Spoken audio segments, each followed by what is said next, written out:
Warning, incoming game over. Warning, incoming game.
Bear with us, gang. Oh, there we go. I think we're good now.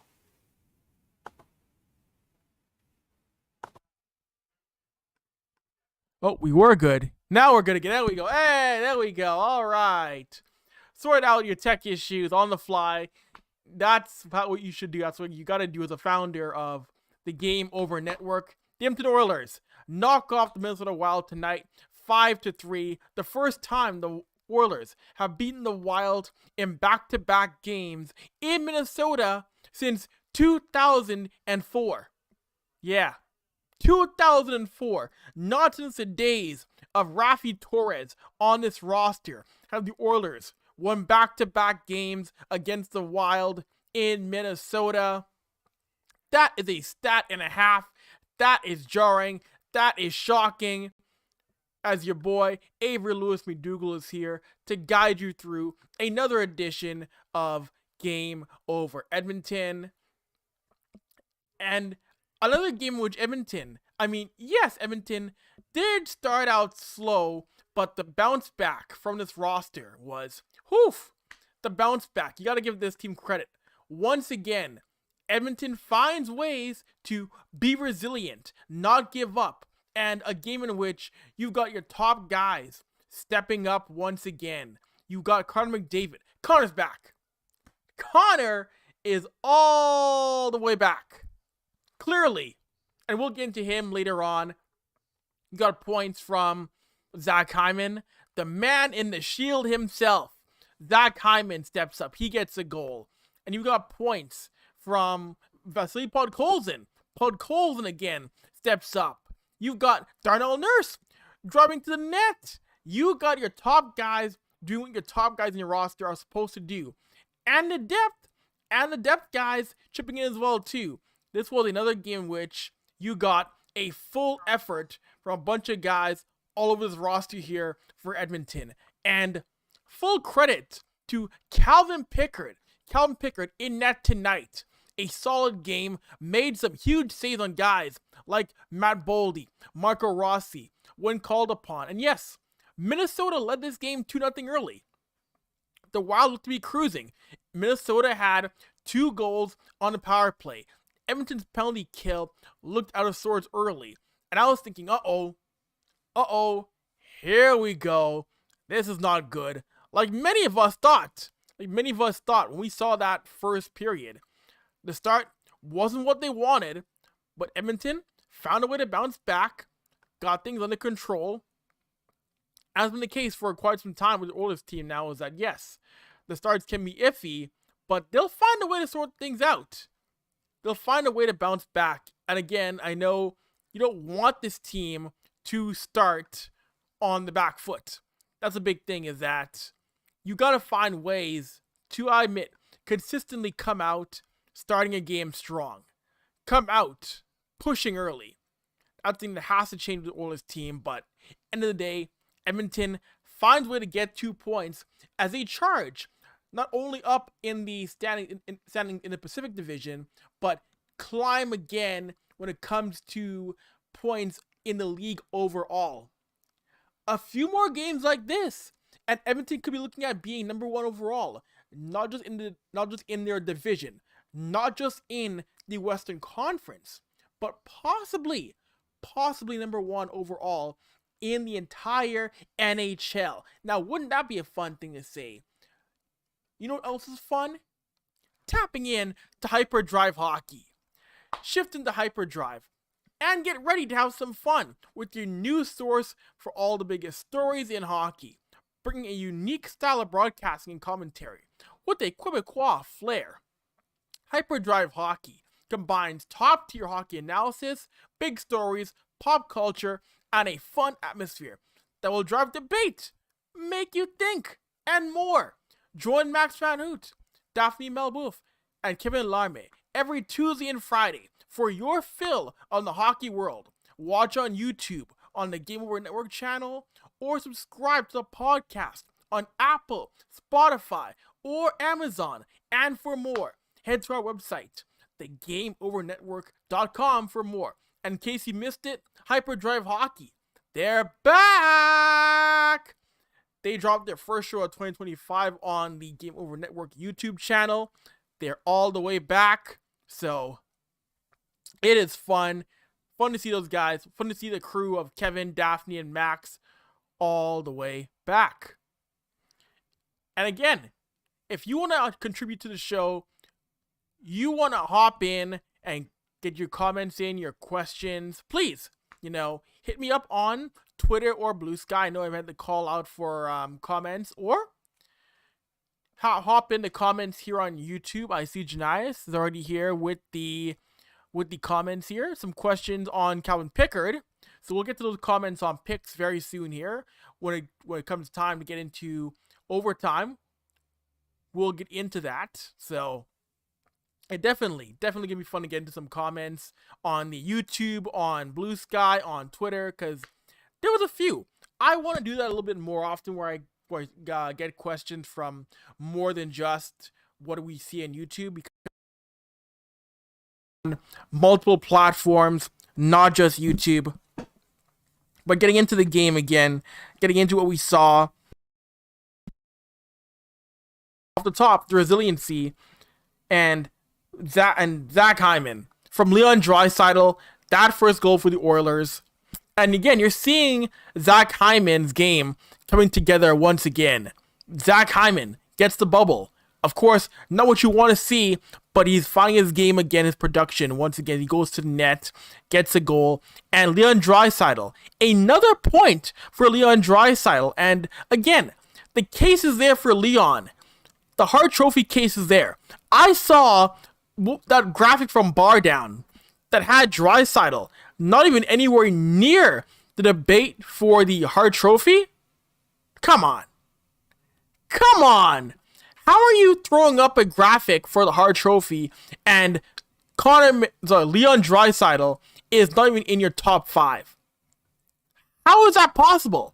With what he's done, leading Edmonton scoring, being at the top of the Rocky Richard chase, being the leader when it comes to game-winning goals for this team this year, and Leon Draisaitl isn't even in your top 5 in Hart voting or Hart predictions? Be so for real right now. Come on. I know there's good people that work at Bar Down, but that graphic was egregious. That graphic was absurd. The height of silliness. Come on. That's gotta be changed. If tonight didn't change your minds, what will? That was wild. That truly was wild. And this is a game in which Edmonton, even though Edmonton found a way to get the W, man, stopping that trio of Matt Zuccarello, Marco Rossi, Matt Boldy, that was a challenge and a half. That was a challenge and a half for the Oilers. Oh my goodness. Those three were causing havoc. And it's good to see Marco Rossi back in the NHL. I know he had his issues with COVID and blood clots. So seeing Marco Rossi in the NHL and thriving with the Wild, it's a great thing to see. He's going to have a long career in the NHL. The way he can get to his spots, the way he can, that release. Him and Matt Boldy, Those two are going to be headaches for a long time to come in that Central Division. Matt Boldy is a guy who's going to be playing for Team USA in the Four Nations, and for good reason. That's a guy who is going to be one of the faces of Minnesota, along with Kirill Kaprizov, for a very long time to come. Minnesota management, Bill Guerin and company, protect that guy as much as you can as one of your faces of the franchise. That's a guy that Wild management has to hang on to for a very, very long time to come. And someone else who scored tonight for the Oilers, Ryan Nugent-Hopkins, another guy who, again, has been finding his groove. Someone who started slowly for the Oilers. Nugent's game is coming together quite nicely. And I know we're not gonna get most likely again the Nuge that went supernova and had the 90-point plus campaign. That was probably a one-off. But seeing Ryan Nugent-Hopkins again just be a reliable forward in that top six, it's what you needed to see from him after that slow start to the season. Ryan Nugent-Hopkins being a relied upon offensive force is going to be vital when this team gets into games come in February, March, April, May. Come if this team can make it back to a cup final. They are going to need Nuge stepping up in a major way once again. It can't just be Hyman, McDavid, Draisaitl. Nuge is going to be a huge cog come the postseason. So it's nice to see him step up once again. He scored when this game was, to make this game a 3-3 game. Nice to him to step up there. And again, that is what you're going to need to see. And third period, the 4-3 goal for Vasily Podkolzin. What a game for Pods again. We talked about him before on this show. Myself, Austin, Graham, Ash. We've mentioned what he's brought to his team as a depth forward. But him getting that puck towards the net, of course, big credit to Darnell. Darnell driving the net helped contribute to that goal.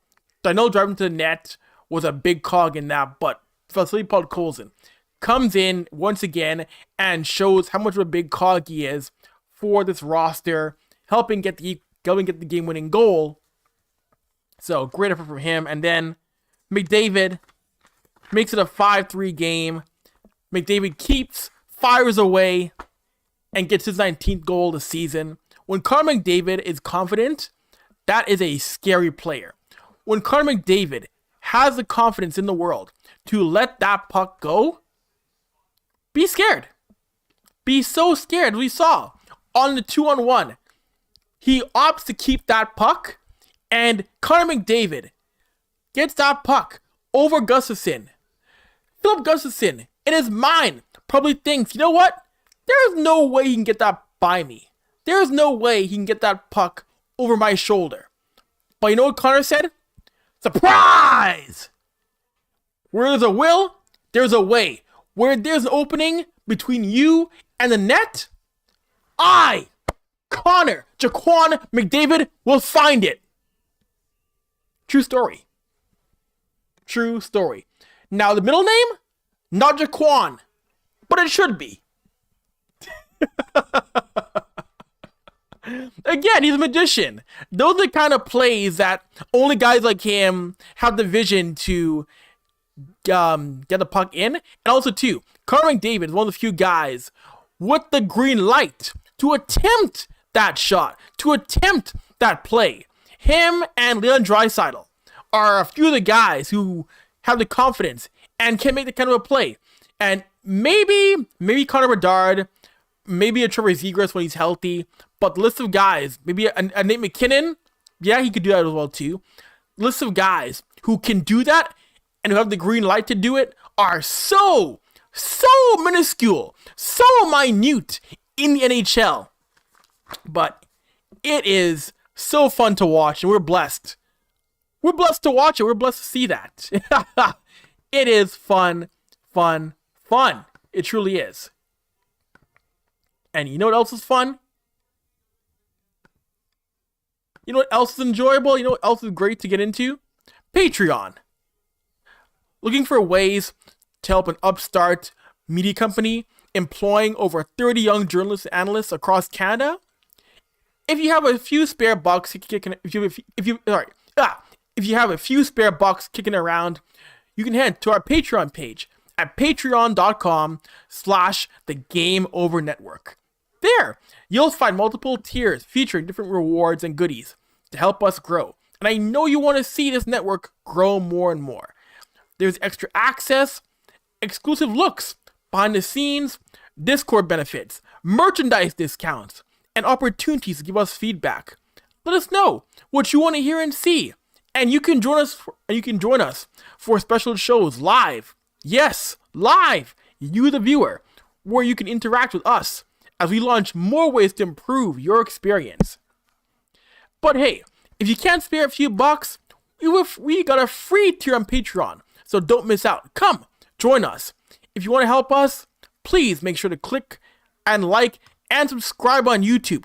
Rate us 5 stars as your favorite podcast, and make sure to share our work on social media.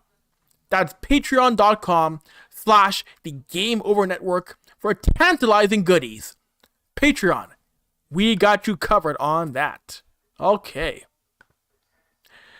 Second period time, y'all.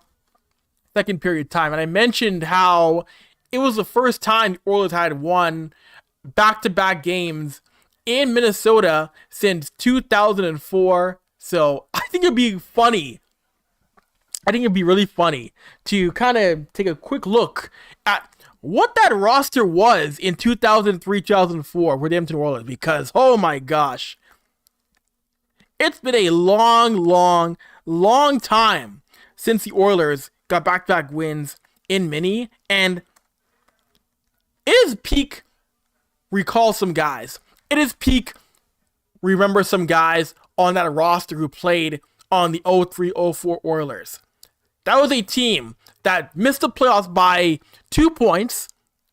They came in 4th in the Northwest Division. That's right. They were in the Northwest Division.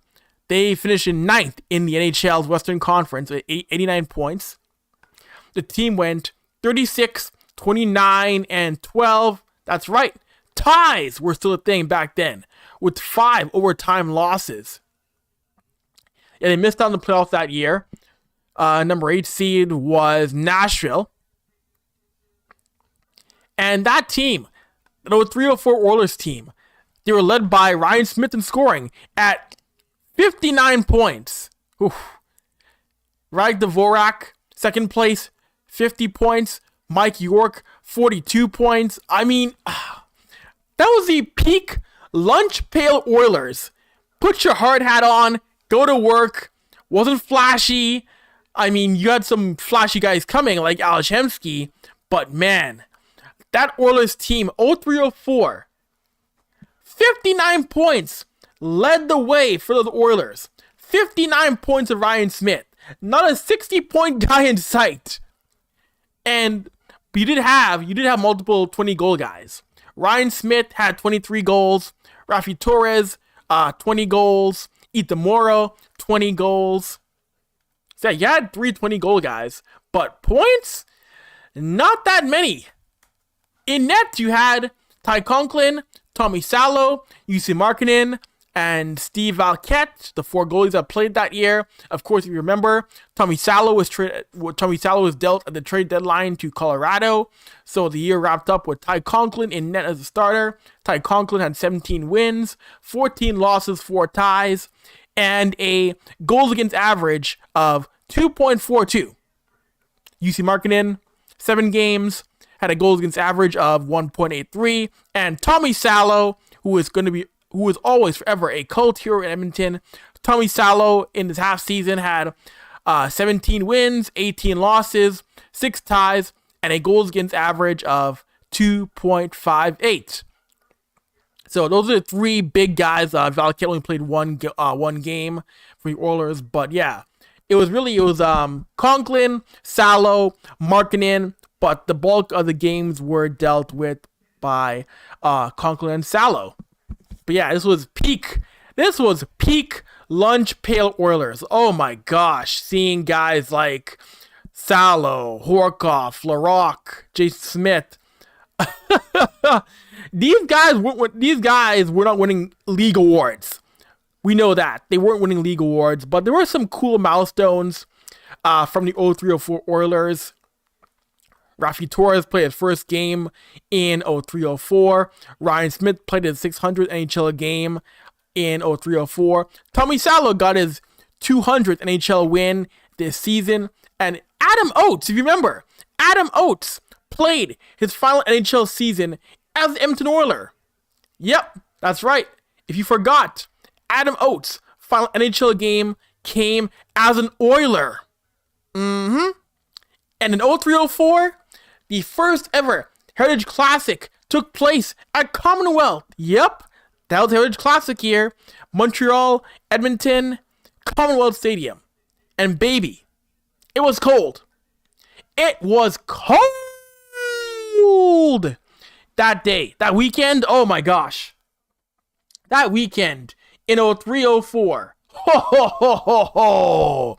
I didn't go to that game, but if you're outside in Commonwealth, or if you're outside in Edmonton during that week, you froze. That game, that Heritage Classic, oh my gosh, if you're out there, you were chilled to the bone. With the wind chill, it was minus 30 Celsius that day. Minus 30 Celsius that day. No. I was not going out there. My mom wasn't going out there in that cold. So, those of you who braved the cold that day, God bless. God bless, because, I watched that game from the comfort of my own home. That was cold. But you know what's never cold? You know what's never going to let you down? You know what's never going to hurt you? Following us on social media. If you're enjoying the show so far, you want more of this, right? Well, make sure to hit the like button on this video, subscribe to our channel, and make sure you hit the notification bell so you're alerted when you can see when we go live next. Be it Game Over Edmonton, Calgary, Montreal, Ottawa, whatever channel. You want to stay notified for this show and all of our content. So hit the notifications button and give us a 5-star review. And if you feel so inclined, review us. Give a positive review on the show, y'all. And if you truly love us, if you truly want to see us succeed, make sure to follow us on social media. You can find Game Over on Blue Sky at thegameovernetwork.com, on TikTok, on Twitter at Game Over NHL, on Instagram, on Threads, on LinkedIn at Game Over Network. And follow me on Twitter at Avry, Instagram, Avry Sports. I'm everywhere. And make sure you head to our mothership, GameOverNetwork.com, where you can find all of our content, and you can also sign up for our new newsletter coming soon. So keep your eyes and ears peeled for that. Yes. And so we'll check up and we'll check and see if there's any other content from the Oilers, any other content. So again, we're gonna try and take you to the post-game content for the Oilers, because again, like the last time I hosted this show, I wanted to make sure you were up to date on what happened in the locker rooms when it came to post-game content, because hey, you should hear from more than just me. You should hear from Kris Knoblauch. You should hear from McDavid or any other players who talk. So let's go and try and find that content on the Oilers YouTube channel. Okay, I think we got here. Okay, so yep, there's good stuff. The team has uploaded pressers from Calvin Pickard, Kris Knoblauch, Ryan Nugent-Hopkins, and who else? Okay, yeah, so we got Knoblauch. Yeah, well, let's even go to Knoblauch and go to Calvin Pickard. Get their thoughts on the game tonight, as they both should be very happy. And they should be ecstatic with what's going on tonight. And why wouldn't you be? Again, another big win on the road, because you now have Colorado coming up tomorrow, and then on the weekend you got Vancouver on the weekend on HNIC. So massive games coming up for the Oilers, especially against the Western Conference teams, because these are all teams. Again, Colorado, you want to get points. Colorado, and Vancouver, a team in your division. You want to get those points on teams inside your division in a major way in this road trip. So a good start again by getting getting points off a team inside your conference. And who knows? You might face Minnesota in a playoff series come this spring. So a good sign right there. Let's get that going here. Oh, 1 sec. I do want to point out too, and we'll get this in the third period too. A funny tweet from DNB, Dan Nugent-Bowman from the Athletic, who had a pretty funny tweet regarding that elbow from Connor McDavid that might get punished, might it not. Well, we'll see. Hold on, we're gonna get this audio content up. Oh, sorry, gang. My bad. Oh, there we go. Didn't want to do that.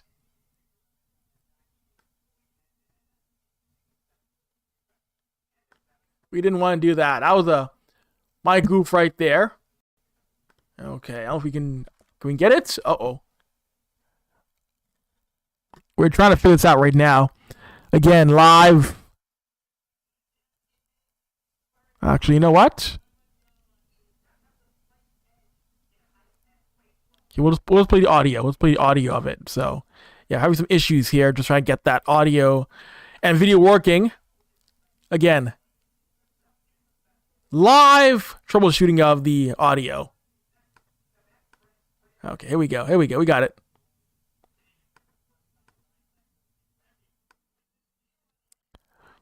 Let me know if this comes through, gang. Kris Knoblauch after the Oilers 5-3 win.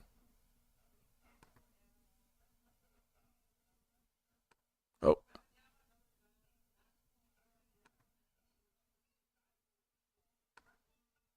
But after that, what did you think of how everyone sort of dug in and fought back and worked their way to a win? Well, a couple things in the first period that I didn't like was taking the 3 penalties, but overall 5-on-5, I thought it was good. I thought we were ready to play, but we gave them opportunities to, take it to us. Obviously, their power play was really passing the puck around nicely. They got some good players, and they got the lead that we didn't want. But I liked our response, and it started with Hyman's goal, and then the power play goal, and then we were able to, fortunately, go into the second period with a tie game. How about Calvin Pickard? How instrumental was he in tonight's victory? It was outstanding. The chances that we gave up, high quality chances, and there's going to be those chances occasionally just because of it happens. You can't play a perfect game, but we definitely had more chances against high quality than we would have liked to give up. And some of those saves, acrobatics, it was something. It was a great game by him. Not too often you say, "Oh, he was spectacular" after letting in 3 on 30 shots, but he was. Go ahead. 18-4-1 in the last 23 games, and many have come in the comeback variety. What is it about being behind that's bringing out the best of your group? Well, I think our guys like a challenge. Unfortunately, it's making me age a little quicker than I would like. I'd like us to get up 3 early and just cruise to a nice lead or a victory. But, I think the guys, obviously, they dig in and they can handle adversity. When things aren't going well, they don't pack it in, which I absolutely love this, the character of the team.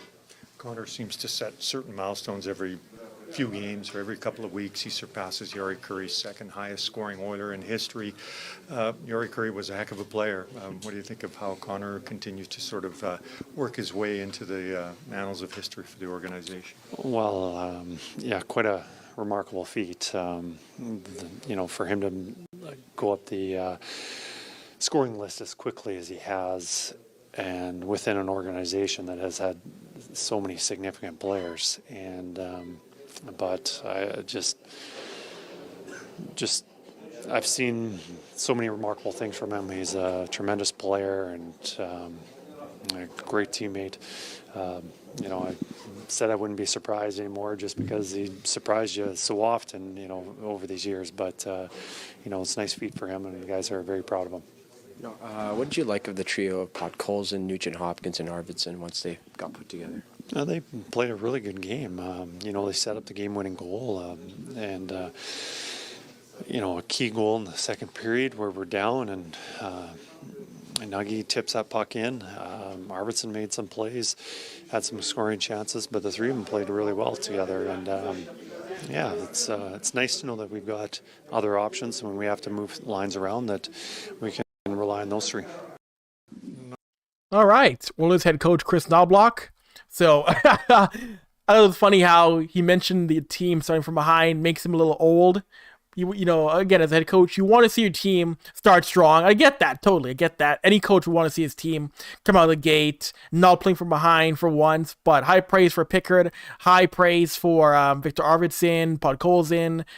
So great to see a mostly positive presser from Kris Knoblauch. The Oilers got a 5-3 win in St. Paul, Minnesota. All right, we head on to period number 3 as we start wrapping things up here on Game Over Edmonton. After a tough but solid win for the Oilers on the road as they head out to Denver, Colorado tomorrow night. And I'll be back in host chair once again. I'll be hosting that show tomorrow. So more of Avry tomorrow night. And then on Saturday night, it's Game Over crossover. Kaya's hosting with Graham as the Edmonton host for that one. So make sure you tap in on Saturday night for Kaya and Graham on Game Over crossover. Oilers v Canucks.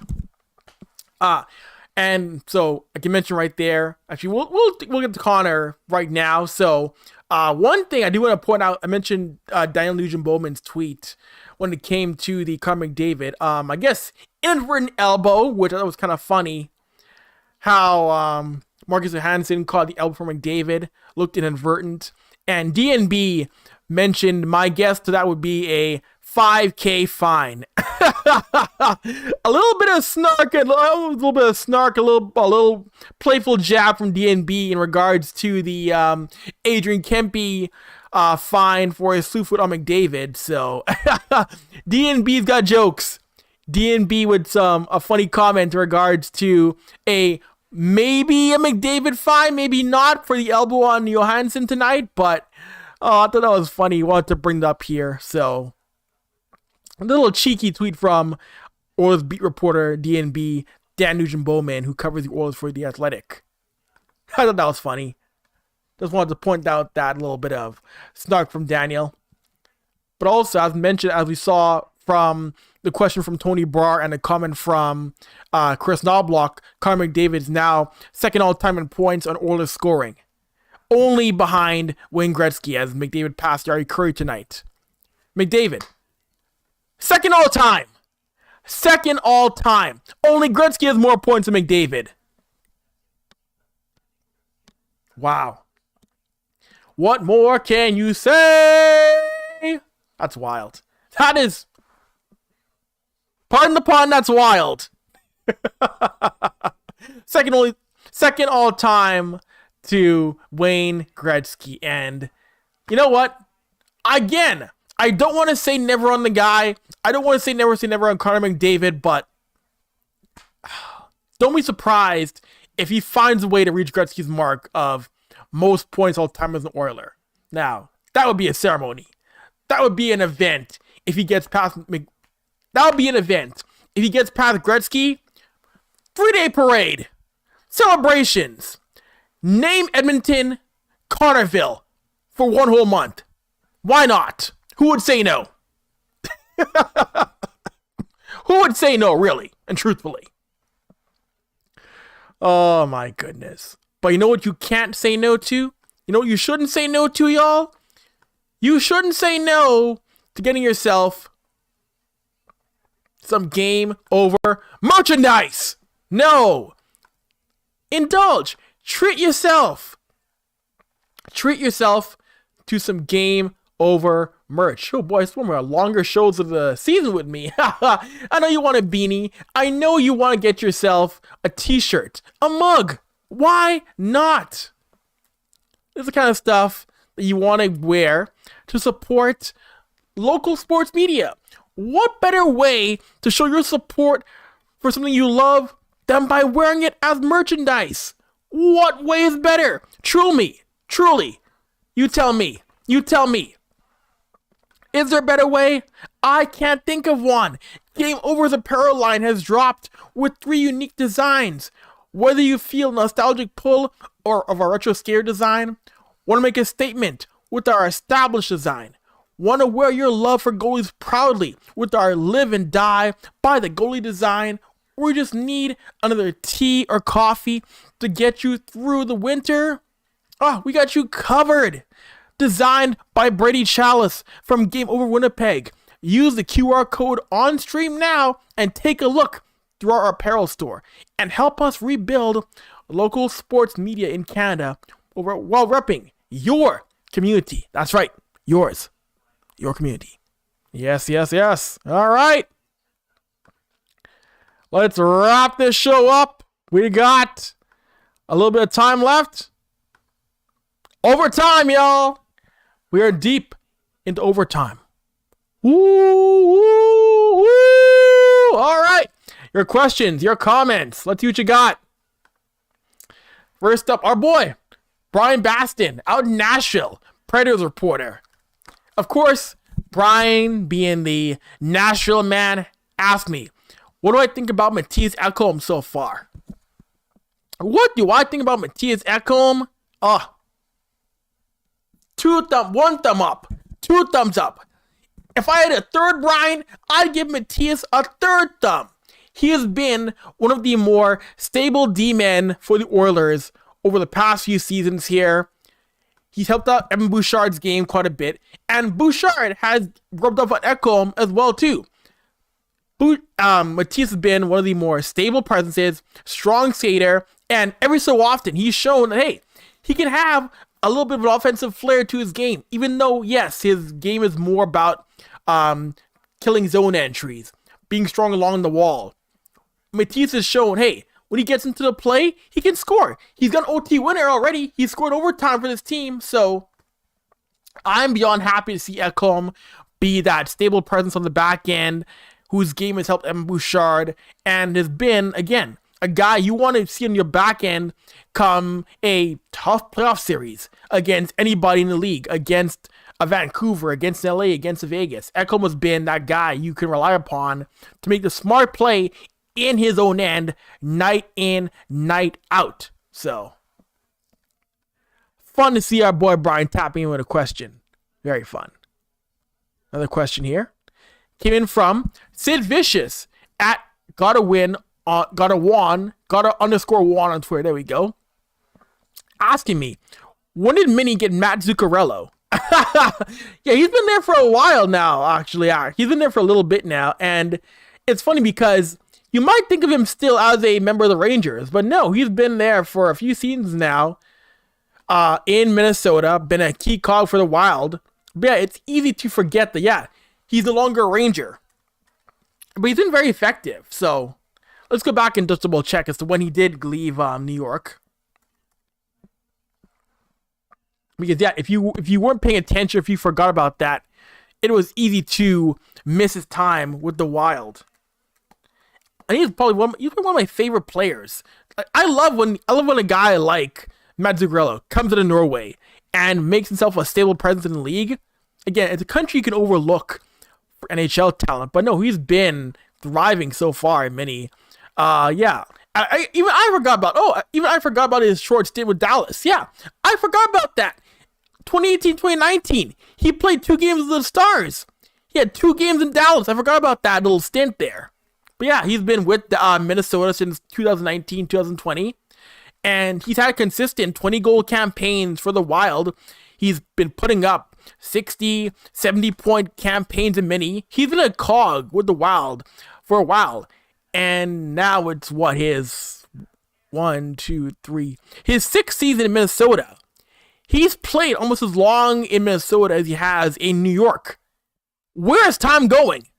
Where is time going, which Matt Zuccarello is in his 6th season with the Wild? Where's time going? Where did you go, my lovely? Time's going way too fast. And finally, let's wrap things up here with Janice and the questions. So a couple of questions here. So Pix may have let in 3, but boy, his lateral movements are 10,000 times better than Stuart Skinner's. Do you agree? I do think that yes, Pickard's lateral movements are a bit better than Skinner, to an extent. And I think it's because Pickard plays a little bit deeper in his net. That's what I think from my perspective. But I do think that they're both capable net miners, though.